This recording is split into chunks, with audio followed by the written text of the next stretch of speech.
Now I want to look at the limit of a couple of rational functions. And so a rational function by definition is a ratio of two polynomials. So it's when you've got this expression with a polynomial on the top, polynomial on the bottom, which is the case in both of these examples here. Now there is a theorem that you've seen in the notes that says as long as substituting this value of x does not make the denominator equal to 0, if the result by plugging in your x value is a denominator that's equal to 0, then we need to go about this another way. But if when you substitute, in this case x equals 4, into this expression, if another way of saying this is if 4 is in the domain of this expression, then we can evaluate the limit just by plugging in, which is the case here. Right? If we plug in x equals 4, the denominator is not equal to 0. 4 is in the domain of this function. And so we evaluate the limit just by plugging in 2 times 4 squared plus 5 over 4 minus 3. So be careful with your order of operations. This is 16 times 2, so that's 32, plus 5 over 1. So our answer is 37. Okay. Now notice in this second example, 1 is not in the domain of this function. So we can't evaluate the limit simply by substituting in x equals 1. Further, here, so notice if we did plug in 1, you get what we refer to as the form of the limit. So the form is just if you substitute this value of x into the expression. Then the denominator is 0, and the numerator would be 1 plus 1, so 2 minus 2. The numerator would be 0 as well. And we call 0 over 0 an indeterminate form, meaning you can't determine the limit. Did I leave out? Yeah, I did leave out a syllable. Meaning you can't determine the limit when it's in that form. Let's see if I can get them all now. Determinate. Indeterminate form.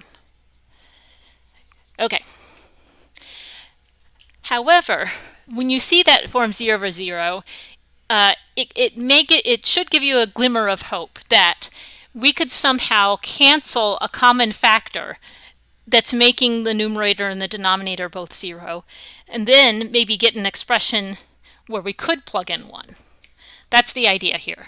If you factor the numerator of this expression, so if you find two numbers whose product is -2 and the sum is +1, that would be x plus 2, x minus 1. If we multiply this out, x squared minus x plus 2x would give me +1x minus 2. Now, I want to be careful here. So 1 is not in the domain of this expression. If we simplify it and turn it into x plus 2, then now 1 is in the domain, and so we can evaluate the limit just by plugging in 1, and we get the answer is 3. So in this case, 0 over 0, the result is 3. I just want to make that point if you are wondering, well, 0 over 0, that's 1. It's not.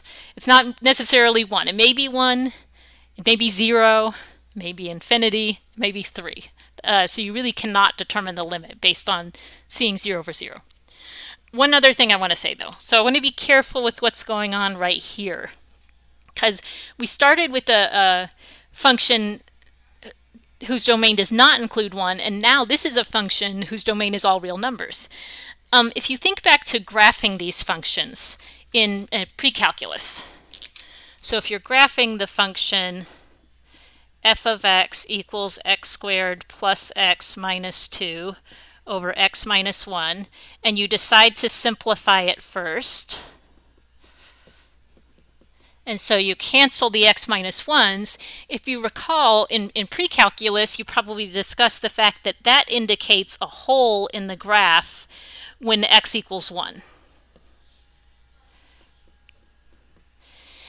So in order to graph this function, you can just graph the function f of x equals x plus 2, which would be a line with the y-intercept at 2 and a slope of +1, but it's got a hole when x equals 1. and then the line continues. So when you take the limit as x approaches 1 from either side through values less than 1 or values greater than 1, the y-coordinate is approaching 3. But I just wanted to show you graphically it makes sense as well that when we cancel this common factor, now here we wrote it as a function that doesn't have a hole, right? Just y equals x plus 2 would just be a continuous line. But the fact that there's a hole at 1, I mean, that's not going to affect the limit as x approaches 1. It would affect the value when x equals 1. This is undefined. This is 3. But in terms of the limit, what's happening when x gets close to 1, that's still just going to be 3. Because the graph just has that little hole. But for values close to when x equals 1, the y value is close to 3.